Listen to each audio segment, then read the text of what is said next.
गणेशाय नमः।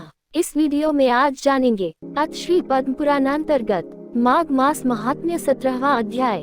अप्सरा कहने लगी कि हे राक्षस।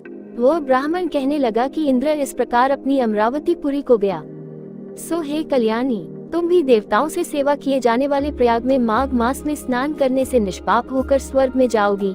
सो मैंने उस ब्राह्मण के यह वचन सुनकर उसके पैरों में पड़कर प्रणाम किया और घर में आकर सब भाई बांधव, नौकर चाकर, धनादिक त्याग कर शरीर को नष्ट होने वाली वस्तु समझकर घर से निकली और माघ में गंगा यमुना के संगम पर जाकर स्नान किया। सो हे निशाचर, 3 दिन के स्नान से मेरे सब पाप नष्ट हो गए और 27 दिन के पुण्य से मैं देवता हो गई और पार्वती जी की सखी होकर सुख से निवास करती हूँ। इसलिए मैं प्रयाग के महात्म्य को याद करके सब देवताओं के सहित माघ में प्रयाग स्नान करती हूँ। सो मैंने अपना यह सब वृतांत तुमसे कहा। तुम भी इस योनि में पड़ने और कुरूप होने का सब कारण कहो। तुम्हारी दाढ़ी और मूंछें बहुत बड़ी बड़ी हो गई हैं और पार्वती की गुफा में वास करते हो। निशाचर कहने लगा कि हे भद्रे, सज्जनों से गुप्त बात कहने में भी कोई हानि नहीं होती। मुझको अब कोई संशय नहीं रहा कि मेरा उद्धार तुमसे ही होगा। सो मैं अपना सब वृतांत तुमसे कहता हूँ।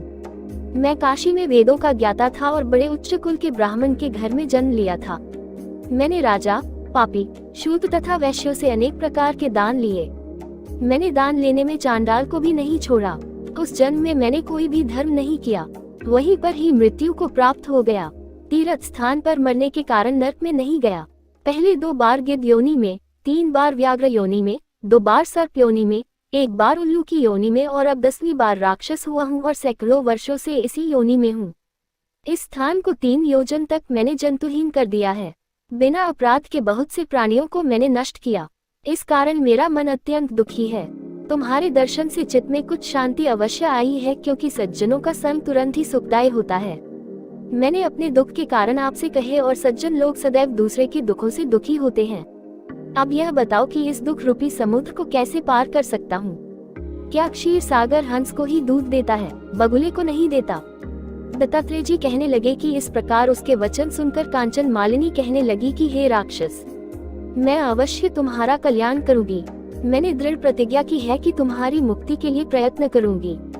मैंने बहुत बार प्रयाग में स्नान किया है। वेद जानने वाले ऋषियों ने दुखी को दान देने की प्रशंसा की है। समुद्र में जल बरसने से क्या लाभ? प्रयाग में स्नान करने का 1 बार का फल मैं तुझे देती हूँ। उसी से तुमको स्वर्ग की प्राप्ति होगी। उसके फल का अनुभव मैं कर चुकी हूँ। तब उस अप्सरा ने अपने गीले वस्त्र का जल निचोड़कर जल को हाथ में लेकर माघ स्नान के फल को उस राक्षस को अर्पण किया। उसी समय पुण्य प्राप्त वह राक्षसी शरीर को छोड़कर तेजमय सूर्य के सदृश देवता रूप हो गया।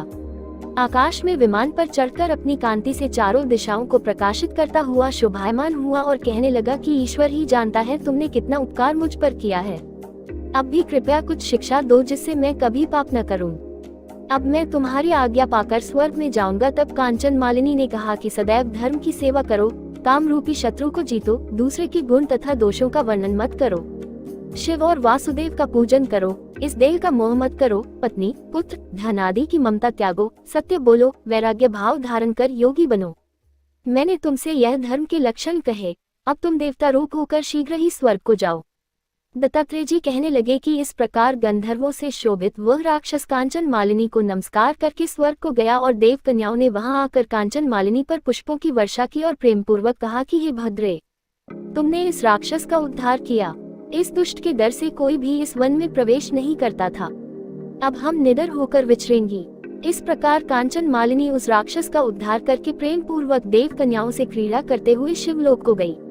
इति श्री माघ मास महात्म्य 17वां अध्याय समाप्त। हरे राम राम राम हरे हरे, हरे कृष्ण कृष्ण कृष्ण हरे हरे। अगर आपको ये कथा प्रसंग अच्छी लगी हो तो ऐसी ही और धार्मिक कथा प्रसंग को सुनने के लिए आप हमारे improve your knowledge YouTube channel को सब्सक्राइब, लाइक और ज्यादा से ज्यादा लोगों के साथ शेयर करें।